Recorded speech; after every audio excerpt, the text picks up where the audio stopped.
Imagine a time when the seas of Mindanao were ruled not by colonizers but by proud warriors. Men and women who defended their homeland, their belief, and their very way of life. Halman Abu Bakr is a descendant of those warriors, of the Tausug rulers who fought to protect the rich cultural legacy of their people. Today, Halman channels that legacy through the ancient martial art of Silat. Silat is more than a physical practice. It's a way of Halman to connect with his ancestors.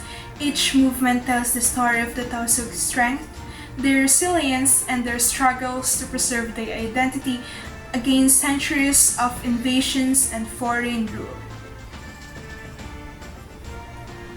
When Spain arrived, they saw Holo as a prize of gateway to impose their rule and their fate. But to the Tausug, the Spanish presence was an affront, a threat to their way of life. For them, resisting the colonizers was not an act of piracy, but a defense of their homeland. They were not mere raiders, they were freedom warriors. The barong, with its heavy leaf-shaped blade, was a symbol of Tausug ingenuity. This weapon was perfect for close-quarter combats, which able to cut through even the toughest armor. Then the calice. Its wavy blade wasn't just for show. This design made the weapon more effective in slicing through the bone and muscle. But the calice wasn't just a weapon, it was a symbol of nobility, carried by Tausug leaders and officials. Finally, the kampilan. Long and heavy, this was a sword used for decapitation in battle, a devastating weapon that helped the Tausug hold their own even against the better armed enemies like the Spanish. One of the most famous battles between the Tausug and the Spanish took place in 1720. During the siege of the Fort Pilar in Zamboanga, 600 Spanish soldiers faced off against 3,000 Tausug warriors and their allies.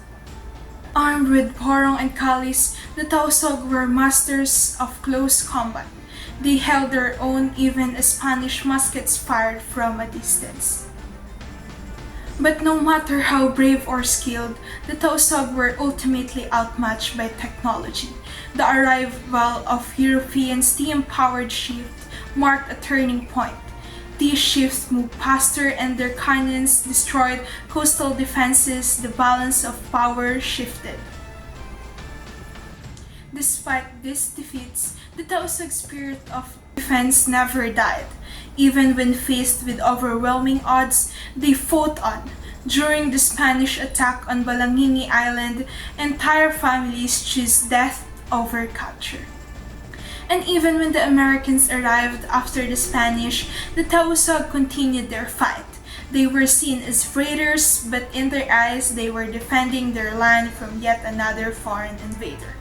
Today, the Tausug people continue to face challenges, social injustice, economic hardship, and violence. But just like their ancestors, they endured. Halman Abu Bakr's commitment to preserving his heritage is a testament to the unbreakable spirit of the Tausug. Whether called pirates or freedom fighters, the Tausug have left their mark on history as the raiders of the Sulu Sea.